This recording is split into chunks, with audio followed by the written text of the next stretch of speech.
My passion is people. My passion is just hoping that we could all live our best lives now. Understanding that, they're always told that we're not promised tomorrow and all those things, So how do we help people at least put the tools in front? Now, whether you grab the tools or not, that's up to you. I can't focus on all that.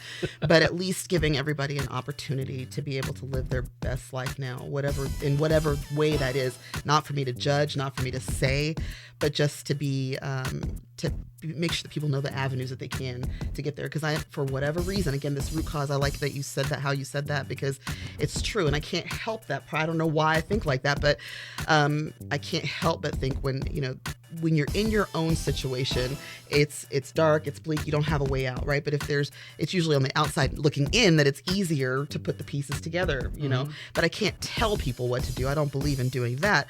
But if you're in a situation and then from the roots, the branches are laid out of all the possibilities, then you too then have a clear path that you can choose. I feel like that's my purpose in life, is to be able to pull out the path, the opportunity, and whatever that means. I don't know how else to explain it, but that's kind of how I see it, is just giving people an opportunity to live their best life now. This is Dr. Rodney Duckett with the Lively Art of Conversation, where we live, we learn, we earn, my goodness, and we pass it along. Tune in and listen to us every Sunday from 7:30 a.m. to 8:30 a.m. as we give you our story with the Lively Art of Conversation.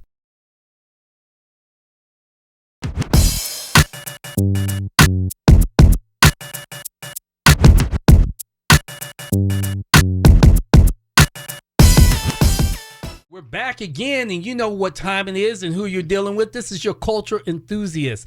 That's right, your community facilitator, Dr. Rodney Duckett, once again is in the house. Not really the house, but the radio station. That's where I'm at right now. And I have another exciting show for you guys today. It's all about getting to know the people in our community that we live with.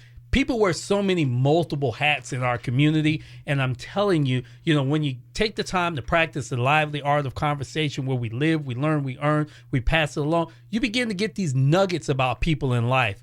But one thing that I would like to say is this show is about us, community together, but this show is also about people that sponsor this show. And I'm going to take a moment before I even get on my soapbox to thank my sponsors that believe in me to promote this show for you guys. That's right, your show. So at this time, I'm going to turn it over to my sponsors.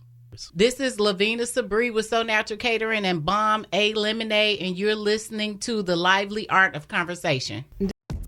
Hello. This is Rodney Duckett with the Lively Art of Conversation. As we live, we learn, we earn, and we pass that wisdom along. Join us every Sunday from 7:30 a.m. to 8:30 a.m. as we bring to you our story. You bring your story, we give you our story, and our story is how we engage in our community. Everybody has a story, and we're waiting to hear your story. So if you're interested, reach out to us at livelyartofconversation@gmail.com. Looking to elevate your brand or capture unforgettable moments? New Image Media offers top-tier videography, photography, personal branding, and more. They combine creativity and quality with fair pricing and friendly service so you get the results you want. Whether it's a business promo or special occasion, they bring your vision to life with quality you can trust. Choose New Image Media, where your image is everything. For more info, email media@newimagemiallc.com. Words have power. They connect, heal, and inspire. That's the mission at Better Watch Your Tone, LLC, founded by Toni B. Shelton. She's empowering through powerful poetry and prose, with hundreds impacted through speaking events, workshops, and 8 self-published books. Ready to honor the story within? Discover books and coaching at betterwatchyourtone.com. For event poetry or book writing support, email tonyshelton@gmail.com. Let's use our words to uplift. Better watch your tone. You've built a life worth celebrating. Now it's time to be seen. At Las Foto de Lance Photography, they don't just take portraits, they capture the fire in your spirit and the power in your presence. Whether you're reclaiming your confidence, owning your story, or stepping into a new chapter, Las Foto de Lance Photography creates luxury images that reflect the real you. Visit lasfotodelance.net or drop by their Harker Heights studio. Las Foto de Lance Photography, unapologetically you, immortalized. Hello, this is Dr. Rodney Duckett with the Heritage Legacy Curators. You're looking for something for your kids to do this summer? Well, reach out to me at Impact Outreach, IMPAC Outreach at gmail.com, because Heritage Legacy Curators is all about collecting oral history. So if you have stories that you would love to pass down to your kids, or if you have a project that maybe your kids need to do as it relates to oral history, bring those family albums out and we'll sit there and we'll sort through those family albums. So that way we can collect those stories and keep those stories within the family. So that way they can be the next speakers to curate your family reunion. Once again, we're back with the lively art of conversation where you live, learn, earn, pass it along. Got another dynamic show for you. So before I get to my guests, I always do this little thing. It's called the word of the week. And the word of the week I find befitting for my guests is information. Because the one thing that this guest that I have here is she's always with information. Sometimes I receive text messages from her throughout the day, sometimes late into the night, because she's always inundating me with information, and information is boss. So I want you guys to open up your journal right now and understand that information right now is king. So the word is information. So let's think about this. Let's think about something that kind of sticks like Velcro. What you do with information could either hurt or help you, but the decision is yours.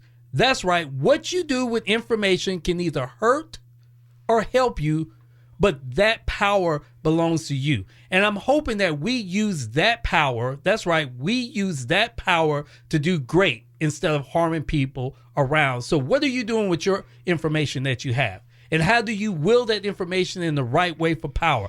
That's your question. Think about the information that you have and what you're sitting on. Sometimes we're sitting on information that helps us make better decisions. Sometimes we're sitting on information that is self-development, self-help. Sometimes we're sitting on information that lets us know that we need to dig a little bit deeper before we make decisions.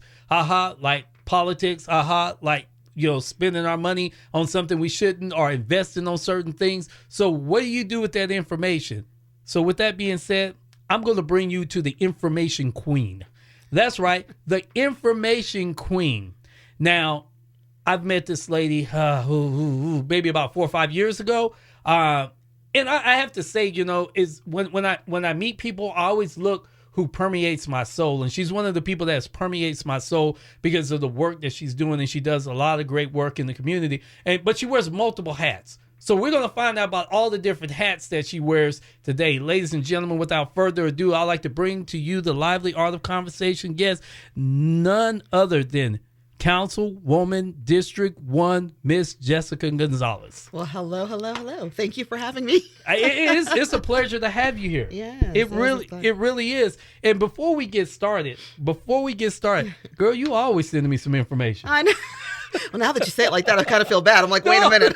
No, she sends me. But there's so much going on, right? It is. It's like crazy. But the information you send is great information. It really gets you to step outside of yourself to say, whoa, this is something that I really need to dive a little bit deeper on. And I appreciate for you always keeping me up to date, because I work nights and I sleep during the day. But you're like, they need to get you your own like anchor show or something like that with the information you have out. I found, and then too, on top of that, like when there's people that have specialties, right? Like I can't focus on everything, but I know that education and knowledge, and for you, you're working with the youth, you've got a lot of hats that you wear. So anytime anything comes across related to that, I try to make sure that I send it to you. So that way, hopefully we can talk about it later and figure out how it impacts everyone as a whole, so. Yeah. Yes, ma'am. Well, thank you. And that's what I want to talk about here. Mm-hmm. Like a lot of people see us with the things that we do, but they don't realize that we have multiple hats, multiple things that we're kind of tentacled out to do. Mm-hmm. But before we get to that,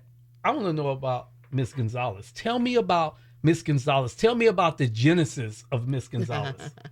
Okay, well, I was born and raised here in Killeen, Texas. Well, born in Temple, raised in Killeen, Texas. My father was in the military. He did 3 tours in Vietnam and retired ultimately in Killeen. Mm-hmm. My mom was an educator for KISD, and she was the first African-American teacher at Harker Heights Elementary School, and taught with KISD for over 40 years. So they were definitely my foundation, and connection to the community was very important to them. And so I am the youngest of 7. And so I got to go everywhere with them because they were older parents. And so I got to experience all the community service, all the church events, and had a great childhood as far as I can appreciate it now, right? Growing up, I always said we would have these roundtable discussions. My dad would be at the kitchen table with my uncle, and they'd be discussing politics and banging on the table and having their heated conversations. And I'd kind of be sitting under the table just watching them have these great,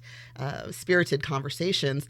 And then one day, I never will forget, I was like 13. I was finally able to like sit at the table and offer my young input. And that forever has been like embedded in my mind because that started the journey as it relates to politics.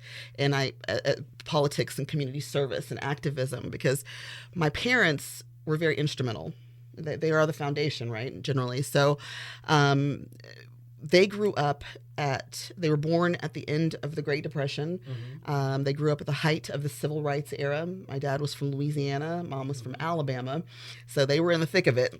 And so I always wondered how two people who were in the midst of all of those changes were able to still be so beautiful, so worldly, so understanding of a bigger picture than the one that they were in their moment, if that makes sense, mm-hmm. right?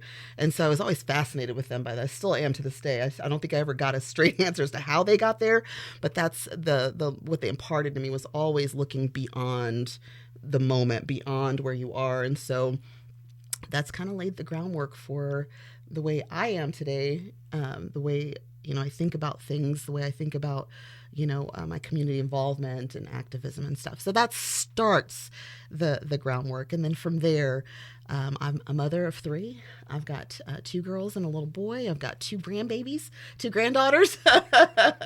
Multiple hats. My daughter just got out of the Air Force. My youngest son is 13. My middle daughter is, she's an amazing artist, and she's in school. She's going to Texas A&M, San Antonio, and so we're doing our thing there. So I'm a mom, a grandma, a writer, an actress, a producer, a director.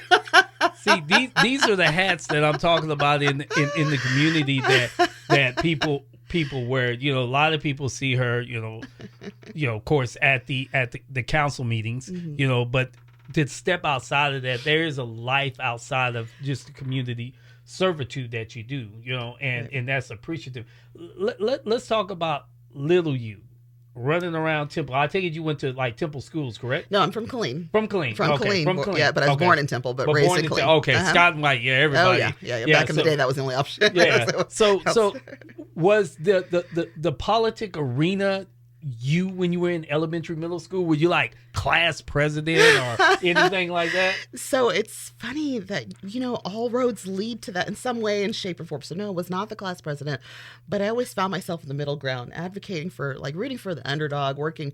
I never, while I was on like the dance teams and I was part of the different groups, I always floated in the middle, right? I was always the friend to the emo kid. I was the friend to the prep. I was the friend to the jock. I was the friend to the cheerleader. I was always that person that was the neutral friend in the middle that brought everybody together. So that was always. Yeah. And when I look back, that was the young me. And so my friend group is very broad and very eclectic, which I absolutely love. And they all get along, which is wonderful. But we're very broad, eclectic kind of group, and it's interesting. So it's been that way since the beginning. When I start looking back at that, all roads kind of led me to being this facilitator, I guess you could say, of whatever we were doing, whether it was planning dance recitals for the neighborhood or writing stories or whatever it was. I was right there in the mix. So community stewardship has always been at the forefront of who you are. It sounds like your family is like grounded in the community. Very much so. Yeah. Yes, very much so. My father he volunteered with Meals on Wheels until he couldn't Oh, wow. walk anymore. Okay. Wow. And he was in his 80s, you know, and he would always say, I got to go check on my old folks today. And he's, you know, old man himself. But he said Meals on Wheels was very important to him. My mother volunteered with different mentorships with different teacher organizations to help young teachers. And then also with seniors and things like that, and taking care of the seniors that were going through hospice care and things like that. So they were very much involved in their community and definitely in the church. And so, yeah, that was absolutely imparted because I was there with them through all of that. Then with my dad being in the military, one of the things that I found, and it's interesting how things kind of culminate, because you talk about the young me, and it's like you wonder how did I get to this place? Like, how did I get to the people say, why do you care about these things? And I really didn't have an answer. It wasn't until my partner was like, you know, why are you worried about the world? Like, you just got to focus on your family and focus on these things. And I was like, I can't help it. And it caused me to have to self-reflect and try to figure out, well, why do I care? How did I get to this point? And so all of those small things on top of some others led me to that. But when I realized the way I think is a little different, where did that come from? And again, we talk about family foundation is very important, right? That when it's first laid. So my father is very instrumental in my life. You'll hear me talk about him a lot, right? Yes, my dad is, definitely, my mother is amazing. Don't get it twisted. My mom, we couldn't have done anything without my mama, first of all, to be clear. But my father is very instrumental for me in this respect, because when I looked back, one of my employers had given us a motivational book called A Message to Garcia, and it was about communications, and she used it as a teaching tool in the workplace about how you should ask the appropriate questions before you just take a mission and go and waste a lot of time. And so that was the gist of the story. But when I read that story, and I was looking at the military oath and all these things, and I'm not military, I never served. My father did the 3 tours. And so when I started looking at this book, I was like, holy smokes, the military oath, all these things were like principles that I had, and I don't understand how I got them. So I started talking to my dad back then, and I was like, okay, wow, well, he joined the service at 17, right? He was super young.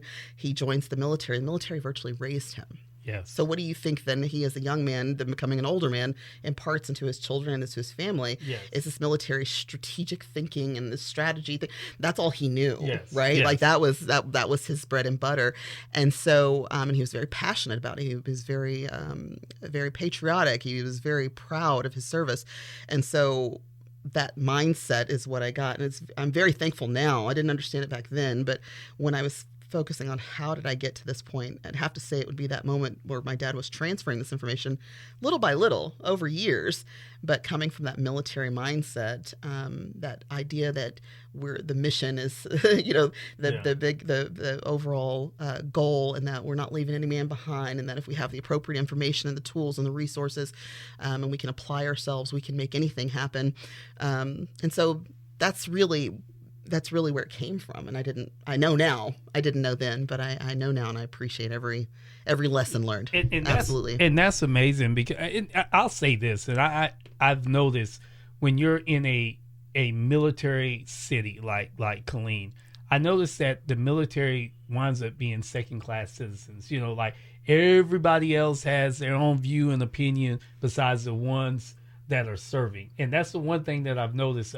I've been to, I was prior military myself, and I'll go to these different structure-based towns, and then you have, I wouldn't say they're less patriotic people, but they didn't serve, or they don't have a background where family members grew up in a service-based house, but they have all this patriotic enthusiasm, but when it came down to like signing up and going, because there was nothing stopping them from going, they were always cut short. And someone like your father or my father that served in Vietnam and have seen a different type of war compared to my Desert Storm, Desert Shield, yes, yes. Definitely. So that really hits home.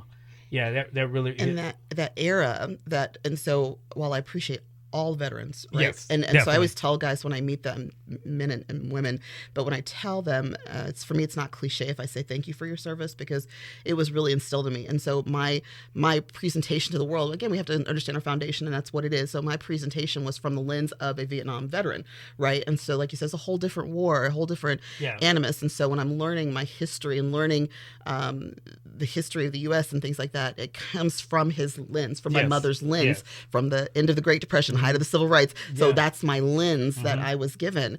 And so while I appreciate all veterans, those Vietnam era veterans, when I tell you that I get teary just even thinking about them, not only because of what they went through during service time, but especially when they came home.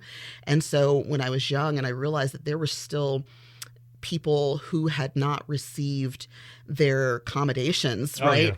That they were still being tested for Agent Orange. I couldn't believe how did this happen? And so that was also, I was always curious about a lot of things. And so that was also one of the legs that I started kind of exploring. And when I was younger, I advocated with Texas Veterans Association for some of those guys, because I never forget there was a gentleman who hadn't received any of his accommodations, and he was in a place that we know now we were as the U.S., but at the time it was not on paper. He was not there. There was no, they were not there. I think it was Cambodia or somewhere, but at that time they were not there. So he never received his accolades for all the hard work that he had done. And, they were still fighting back then for just that recognition. That really was heartbreaking.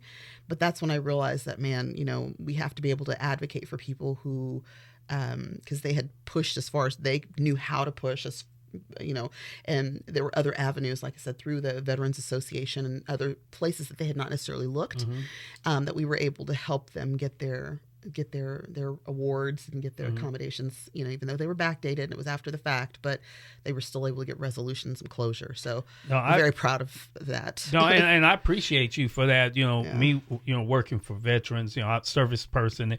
My whole life has been about servitude, and, I could have taken any job, but once my service was over with, when I came back from working overseas, I went right back to working with veterans, because that is truly a love to be able to provide service. It's a different level of respect when they know that I've served and I walk in that room and I see them as a provider. It's like they can speak to me comfortably. If we're using a bunch of 4-letter words here, it's okay, because I understand you. I've been there before. I can translate those words and know that those 4-letter words mean pain, and this is the way that you express it. So I appreciate what you've done to be able to help veterans, because when veterans get home, they're tired. I mean, if you've ever fought a war, when you get home, you're tired. And here's the thing about war. Life still goes on. Right. So when you come back after 2 or 3 years on a deployment or whatever the case may be, you're 6 to 10 years behind, because life has just sprung forward. And a lot of veterans get lost in coming back home. So I appreciate the work that you do. This is Rodney Duckett with the Lively Art of Conversation. We'll be right back.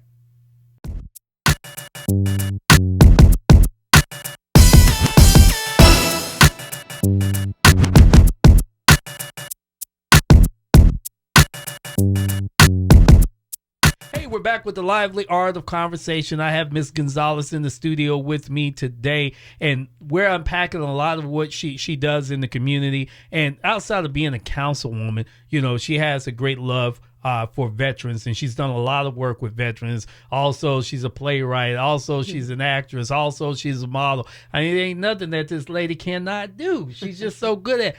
I want to talk about things that you learn, and you've kind of touched on a lot of things that you learn.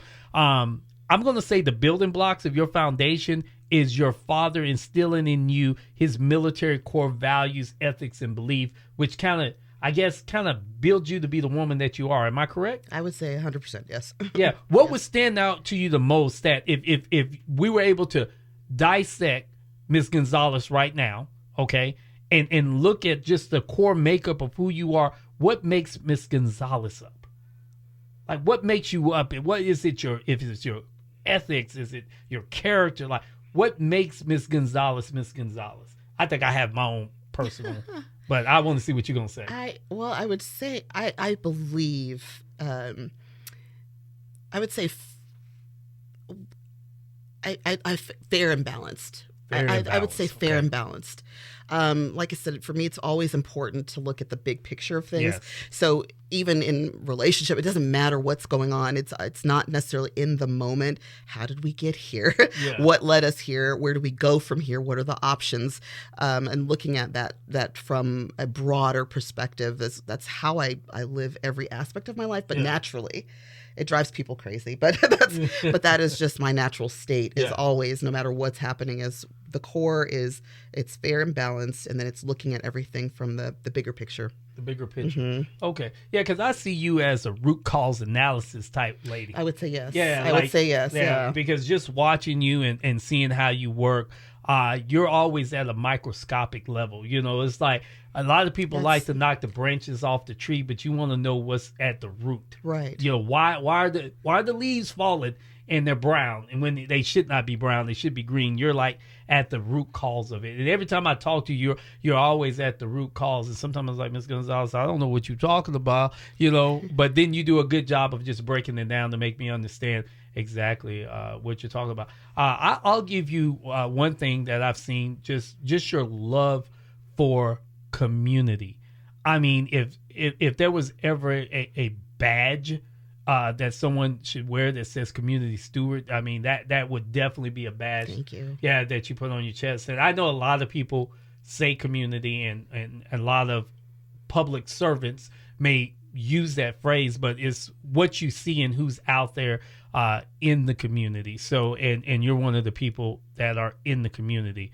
Is that what you say is that your passion? My passion is people. My passion is just hoping that we could all live our best lives now. You know, understanding that, you know, we're always told that we're not promised tomorrow and all those things, you know. So how do we help people at least put the tools in front? Now, whether you grab the tools or not, that's up to you. I can't focus on all that. But at least giving everybody an opportunity to be able to live their best life now, in whatever way that is. Not for me to judge, not for me to say, but just to be to make sure that people know the avenues that they can to get there. Because for whatever reason, again, this root cause, I like that you said that, how you said that, because it's true. And I can't help that. I don't know why I think like that, but I can't help but think when you're in your own situation, it's dark, it's bleak, you don't have a way out, right? But it's usually on the outside looking in that it's easier to put the pieces together, you know? But I can't tell people what to do. I don't believe in doing that. But if you're in a situation and then from the roots, the branches are laid out of all the possibilities, then you too then have a clear path that you can choose. I feel like that's my purpose in life, is to be able to pull out the path, the opportunity, and whatever that means. I don't know how else to explain it, but that's kind of how I see it, is just giving people an opportunity to live their best life now. Yeah, and I like that. And there's one thing that I want to say, and this is going to segue off just a little bit. It goes back to the military. You know, the military is the only place that you can go to actually step across the aisle and work with a Democrat, Republican, Libertarian, or whatever, because we got a mission to do. The mission is to either go in the comforts of peace, or it's go in war. You know, but at the end of the day, whatever your political views were in the military, it does not outtake the mission. The mission is what the mission is, and what I've seen recently in politics, especially here, and like I said, I'm segueing a little bit, is there is not a cohesion as it relates to stepping across the aisle. It's just one specific way is the way that it's actually going, you know, and that's kind of scary in a sense. And it's not a knock on who's controlling the House or the Senate or anything like that, but it's, you know, this country was founded off of the views and opinions of multiple people coming together and agreeing. And I think once we take that away from America, we have a much more complex America. And we're already seeing the complexities right now. So, right. Yeah. And when we stop focusing on telling people what to do and what to think and how to think versus focusing on the mission and then the opportunities that can come from it, good, bad, or indifferent, then you let the things chips fall where they may. That's where we're really missing the mark, is because now it's a cult of personality. It's you know, everybody's I'm telling you how to live your life, and you're trying to tell me how to live my life, and I have the best way and you have the best way, and that's not at all what we should be doing at this point. And that's very important that you said that. Thank you for saying that. And I hope that we don't continue to stray too far away from it. One of the conversations I found when I first got onto council was that, you know, people would look at me and they're like, you don't talk very much. You don't say a whole lot. And, you know, you should be out there there and just fighting and just going. And I was like, oh, trust me, I'm a fighter. Trust me, I know when it's time to pick up the sword and the shield and to go. But I also know when there's time to listen. There's, you have to be able to ebb and flow. And when we realize that everybody's styles are unique, there's more than one way to accomplish the mission that you're referring to, right? And so I'm not saying that my way is the best way. It is a way. And so when I listen to you and your way that you're saying that we can accomplish it, then I can figure out from there how we can align it. And as we move, we might have to try Mr. Duckett's way. We might have to try Miss Jessica's way. We might have to try another way we've never tried before and see what happens. But being flexible in that is extremely important. Yes. And so I always found that I had to explain myself to folks. It's like, I'm not, I listen a lot more than I speak. And I want to make sure that when I speak, it's with purpose and that I have the feedback from the situation that I need. And that's how I get that information. Because at the end of the day, nothing else matters. Like, I don't want to go round and round with you about the branches. Yeah. I have to go to the root to figure out what the problem, how do we solve the problem? Because that's really isn't that what we're here for? Exactly. Like, that's really what I want to do is let's figure out how to solve the problem so we can move on to the next. Because there's a lot of problems. Yeah. There's a lot of fires happening right now. There's a lot of challenges that we're facing. And so if we can keep people out of the weeds or from broad stroking situations, we would get a lot more accomplished. And so that's usually where probably my frustration lies most, is because I do tend to go there and it does frustrate people. But unfortunately, that's where you got to go to get to the bottom of it. You have to. And I was talking to a good friend of mine, Dr. Golden, and we were just talking in general about a specific topic. And one thing as a young man, and I would say I'm relatively intelligent young man. When I was in the military, I would always get compliments. You should be an officer. You should do this or do that. And I remember one day I had this very intelligent idea, and I fought with my superiors over it. And I finally got that final answer of no. Don't you say anything else. Mm-hmm. And I didn't understand why until someone came to me and said, it's a very intelligent idea. But has it been probed? What is its safety concerns? It's bigger than just your idea and the efficiency of how quickly we can get stuff done. Is it safe? Will it cost soldiers their life? You have to weigh in the whole dynamics to understand that. And if I ever open up my mind, whatever that I'm doing, there's always a check and balance that goes with it. You should not do something without referring to people that have more experience in the field. That's the key right there. And that's how I prevent myself from going bananas, from being in the roots, is that I have some amazing, I call them coach. I've got an amazing coach. I've got some amazing mentors, and they keep me, I call grounded, right? And that's how I prevent myself from going too far under, because you will, if you start poking those holes, it's hard sometimes to get out of them.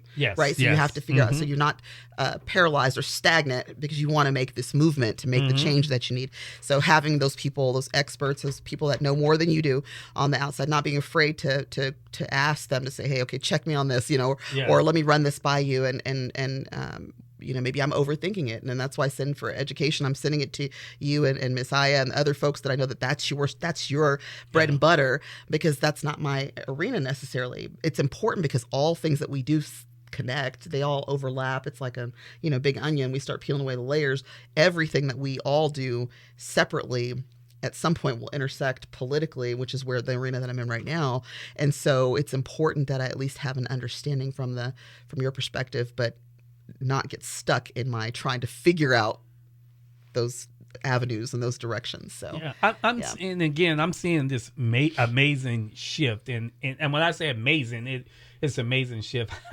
I'm running into people that I know that's been hardcore Republican, now stuck in the middle because they're not enjoying what they're seeing. And I've met some Democrats that literally just walked away from politics, and it's this major shift of people, and I guess there's a morality and the ethics that go along with it too. I find that, and this is just me, people that are a little bit more ethical are kind of shifting to the middle, where it's like, this is just so out of pocket, where people that are just trying to move up are staying as far away from the people in the middle. So, and you're beginning to see that, because I have, friends that are hard, like conservative Republicans, and they're like calling me on the phone and like, dude, I can't do this. Like, this is like kind of un-American at this point. And then I have some Democrats that I do know that are like, I'm kind of done with the political thing right now, because we're not getting anywhere and we're at a stalemate. And it's kind of crazy. I don't know if there's ever been a time like that. Maybe there has been a time like that, but not in my 53 years have I seen it. So in recent history, right? And but that's the divide that I was talking about earlier. You know, where if we would focus on not necessarily trying to tell people how to choose or how to live or how to think versus looking at the situation by situation by situation, most of us, if you're a rational thinker, would find that you do float somewhere in the middle. So I always, people ask me, are you Republican, you're Democrat, this? I said, don't box me in. Yeah. Don't box me in. Yeah, I never want to be boxed in. I'm looking at the issue by issue by issue, and then I will decide from there on my terms, right, as it relates to my family, as it relates to me, and it's okay to do that. And so, and then, you know, but I think as a country, you know, I do I see the shift in the level of, like, I don't want to say patriotism to the point where it's blind patriotism, but like, who are we? Do we believe the words at the base of the Statue of Liberty? Do we believe the preamble of our Constitution?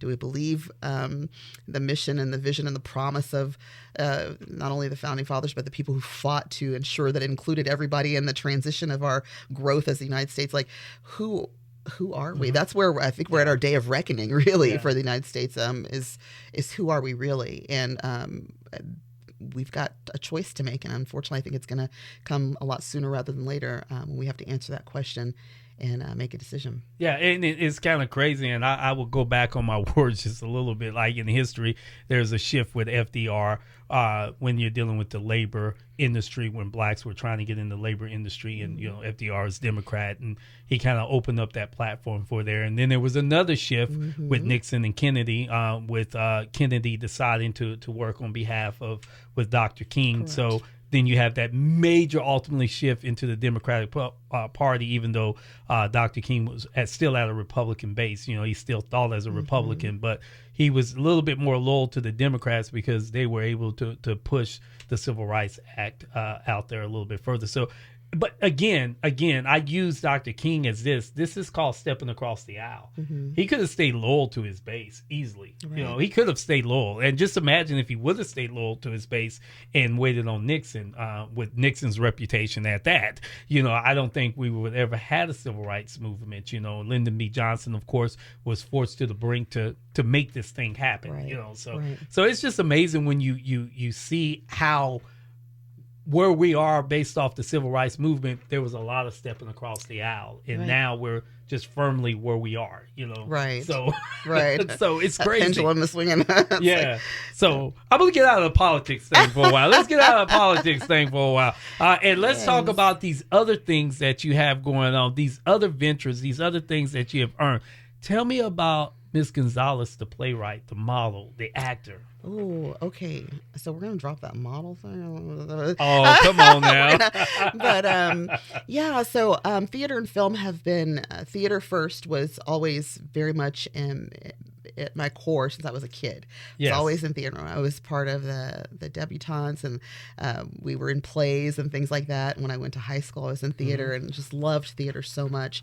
And I would do several plays, you know, a month.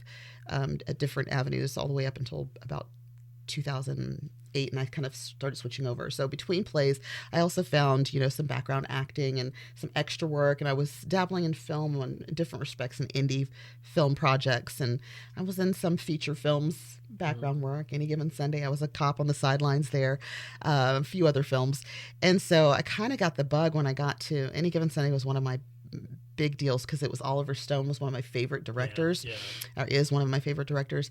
And so being able to be, I didn't care if I was sweeping the floors on that set. I just wanted to be close to that production.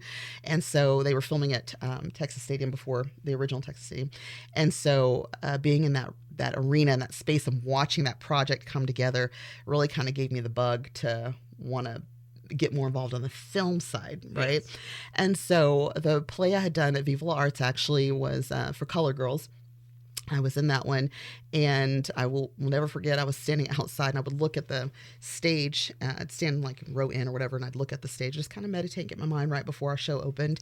And one of my friends, Keisha, she came up to me. She's like, "What are you looking at?" And I was telling her, I was like, "I think I have a bug to direct. I think I want to try my hand at something. I don't know if it's film or if it's theater, or I don't know what." And she's like, "Okay, just do it." And I'm like, "Oh." I don't know. I don't know where to start. I have no idea. Yeah. And so it was funny because at the end of the play, I was like, I want to do this. But I used to write, but I only wrote like synopsis. I didn't write like full stories. I just had story ideas, right? Tons of them. And so they weren't fully fleshed out or anything like that. So at the end of that production, I reached out to the girls and I said, well, let's get together. Let's go to Starbucks, get some people together, and let's see what we can do. If we've got a story, some people that want to write, people that are involved or interested in trying our hand at film, let's just see what happens, right? What's the worst that could happen? Yes. And so, but I'm also very much, I want to make sure I understand what I'm getting into. And so I reached out to my indie friends that were filmmakers and basically had them coaching me along the way. And I was YouTubing and getting my education from No Film School. And I had a standing call every Sunday with one of the guys that was on the set of a film production I was working on back in the day. And so they were coaching and training. So we get there, choose a synopsis. It happened to be one that I had written called Willow's Morning. And we got together, put it together, and I directed with the help of an amazing team of people, my first independent film. Wow. That was called Willow's Morning. And so then from there, that was it. I was just on the roll with film. And I realized very quickly that I really loved on the backside of it, production, putting the projects together, finding the stories, finding the talent, bringing the actors to life, the characters to life through those actors. And so, so that's been something that I've been doing for forever and a day, always writing, always connected somehow still to film. And right now, I've done a short film called Red, and of course, they tend to fall into the political realm or activism. Whether one film on human trafficking, about human trafficking, I did, and then right now I'm working on a project. It's a political crime drama. So that's my passionate pastime. And for some people, it sounds like work, but for me, it's actually like very therapeutic and it's very relaxing. It's not work at all for me. It's fun and it gets me out of my roots. Yeah, I definitely, I like that. It gets me out of my roots, goodness. but yeah. This is Rodney Duckett. You're watching The Lively Art of Conversation. We'll be right back. Words have power. They connect, heal, and inspire. That's the mission at Better Watch Your Tone, LLC, founded by Toni B. Shelton. She's empowering through powerful poetry and prose with hundreds impacted through speaking events, workshops, and 8 self-published books. Ready to honor the story within? Discover books and coaching at betterwatchyourtone.com. For event poetry or book writing support, email ToniShelton@gmail.com. Let's use our words to uplift. Better watch your tone.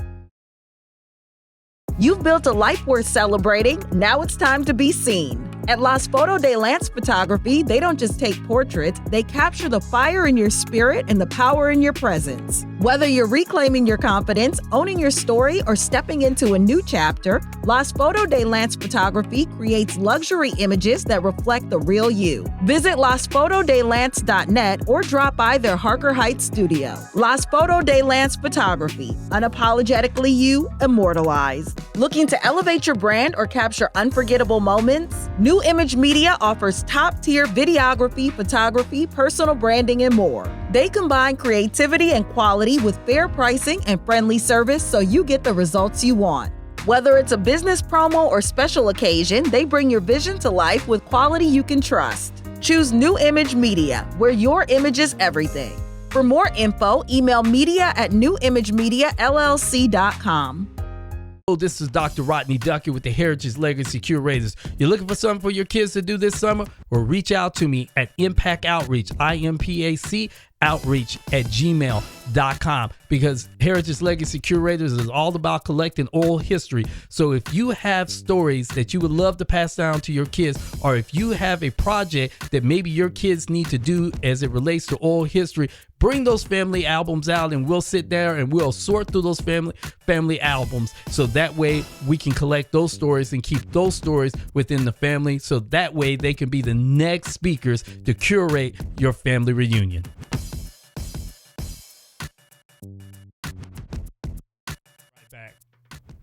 Hey, we're back. Lively Art of Conversation. If you are thinking about coming on the show, if you want to be an underwriter or a sponsor, got a commercial, got an idea, connect with me. livelyartofconversation@gmail.com. That's right, livelyartofconversation@gmail.com. I'm here with the multi-talented, multifaceted, you know who she is, Councilwoman Gonzalez. She is right here in the studio. And as we get ready to kind of wrap, let's talk a bit about your journey as a councilwoman. I kind of started off with this. I bounce back and forth to city council meetings. Sometimes I watch them online and things like that. And, things are a little wild in Killeen. Well, it's a very spirited community we've got. We're very spirited. It is a spirited community, and the inflammatoriness that I see, I sometimes I don't understand it as compared to most cities, and I don't want to put you in a spot. Okay, I don't want to put you in a spot, but I would like. Is there anything you like to say to the residents that are out there that may have mixed emotions about city council or just you in general? I mean, because a lot of times people don't know you. They just know that you sit in the space that you sit. Right. Yeah. No, that's a very good question. And so, yeah, I would just encourage, as I always do, is for our people, most of the citizens of Killeen, the ones that I come across and I can see online and social media, they are very tenacious, very spirited. They care about the city, ultimately at the core, right? They care about the city. I just encourage people to do their own research, right, before jumping on a bandwagon and just falling in line with whatever is trending that day behind the keyboard warriors. Get in whatever is important to you and your family, focus on that, and then focusing on getting to the crux of it, right? That's my thing, is ask the questions of not just one or two voices that may be speaking loudly, because sometimes those aren't necessarily the I don't want to say the voices of reason, but that's not the end all be all, right? There's usually more to a story.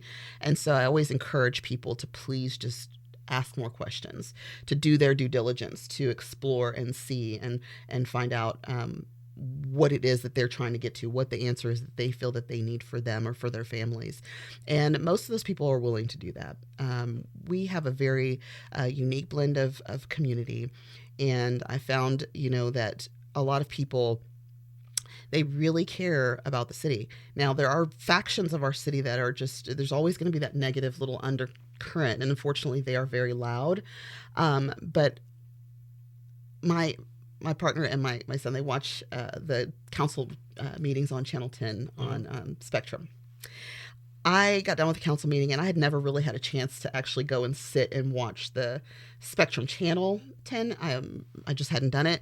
And so this particular day, the TV was on, and I turned it on. I sat down and turned the volume up, and I saw all of these beautiful things about the city of Killeen. They had put together, about the races that we do, and about our fitness centers and recreation, about parks and rec and public works, and all of the things that we've got going on here in the city. They're very positive things.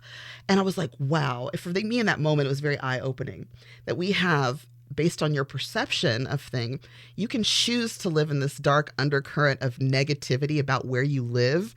Or you could be like the people that I saw in these videos that were running those 5Ks and engaging with children and helping serve the seniors and doing all the wonderful things that are happening across the city and engaging with our youth advisory council. There's two ways that you could go. And so I was looking at this, and unfortunately, we don't hear enough about all the positive things that are happening here. We don't hear about those people that are doing the real hard work of serving our community selflessly, and because the people are so loud on the negative side. And so that's one of the things that I find usually that we're combating and just trying to get people to understand that we live here. And if you live here and you treat it like a trash can and you think it's a trash can, well, all you're going to see is trash. Mm-hmm. But if you live here and you step out here and you start connecting with people who are doing good here, then you will start to see good things. You'll start to experience good things. You yourself will start to volunteer and be a part of good things. The choice is yours, right, at the end of the day. So I just have to constantly remind people that we have more that unites us than divides us, and there are beautiful things happening here that we need to start talking about. And unfortunately, the main source that we have we don't really control our narrative very well, I will say that. So I'm very appreciative anytime there's a platform like this where we can showcase or talk about the positive things. Understanding it's not all roses and butterflies, right? It's not that. However, we've got a lot more good happening than bad. Trust and believe. Yeah. information. I told you she was locked and loaded with nothing but information. Yeah. So there's a thing that we do at the end. It's called Pass It Along. And this is taking your divine wisdom and what would you like to give back to the people? There's always someone that's listening to what we have going on here at the station, and they look for the little takeaways. So there's someone out there that is tippy-toeing around the political game. There's someone around there that's saying, man, I want to get out and write that book or do the playwright or do. What is your advice for people that's just sitting, but they need to jump? Ooh. Oh, so that's very good. And so if you're sitting and you need to jump, I'm going to say, first of all, what are you waiting for? I know fear is paralyzing, right? But there's a quote by Rene Descartes that says, perhaps I am more than I suppose myself to be. And to remind you that I always tell this story, and can I just share this really quick? It's like a relay race, right? So when I, as a single mom, was trying to figure out where do I fit in this big world of things, and I've got all these things I want to do, and I'm only one person, what can I really change? And I don't have the financial means to donate money necessarily, but I can do time. What do I do? And so that quote always came back to me, and I think of a relay race. Right? So as we're running a race relay, we each have a stick, and the stick represents all of the talents and gifts and things that we have inside of us.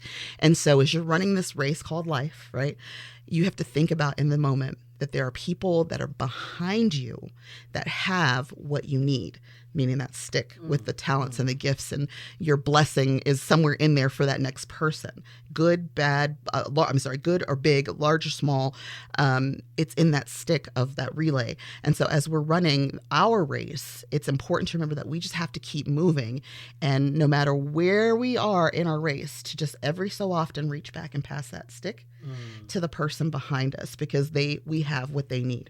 And if that person remembers that no matter what phase of life they're in, that they have something that somebody needs, somebody's waiting on them to write that story. Somebody's waiting on you to hear that message, to inspire them to turn their life around, or to step off into the next realm of their creative space, or to take the challenge and actually join the military, or whatever it is. We have that in our relay stick.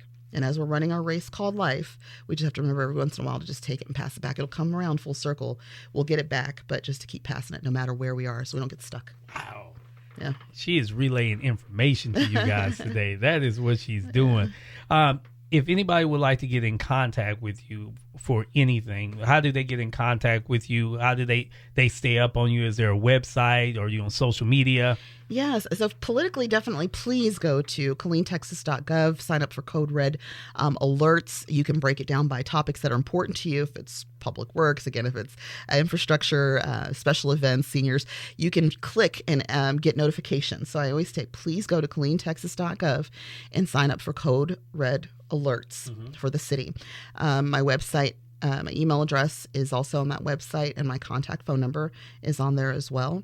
Gonzalez at KilleenTexas.gov. And our council meetings are every other Tuesday, 3 p.m. is when we start. And next Tuesday is when our next meeting is. And if you're coming out to a meeting, give me a quick call or shoot me an email, so that way I can expect you and welcome you when you come in if it's your first time. All right. And any advisory boards that you have that's open with the city, any type of committees that are needing people? Please keep an eye on those advisory boards. Okay. The animal advisory is always in need of people. And again, we've got some beautiful souls that are talking about it right now. And if you're listening, please go ahead and sign that paperwork and get your application in because they truly have a heart for animals. And we're looking for people to have a love for animals. Our senior advisory is also always recruiting folks. And so the window's open for different boards and commissions. So sign up for those notifications as well. And come on out and see how you could be of service to your community in whatever way you can. And I definitely dub her on that because I've been a member of their Emergency Service Advisory Board here in Temple, and there's a lot of great work to do, especially on the EMS side of the house. It's amazing if you really look at how this county works. They're probably one of the better counties as it deals with EMS response. And if you never had a chance to do the walkthrough at Bell County's communication and dispatch, you should do it. It's amazing. I mean, totally amazing. And I've learned so much from being on that actual board with Chief there, the fire chief that's there. He's taught me so much. So I so highly tell you, if you're sitting, go jump at Miss Gonzalez. She's ready for you right now. Miss Gonzalez, it is a pleasure. Yep, thank you for having me. You are listening to the Lively Art of Conversation, where we live, we learn, we earn. My goodness, Ms. Gonzalez has passed it along. If you guys are interested in being a part of any type of board, please reach out to the city of Killeen. If you're not from the city of Killeen, you're from Belton, reach out to Belton or Temple or Carpus Cove, wherever you are. If you want to be involved in something, we need your expertise. This is what makes this country great. I'll see you guys next week. Thank you for tuning in to the Lively Art of Conversation, where we live, we learn, we earn, and we pass it along.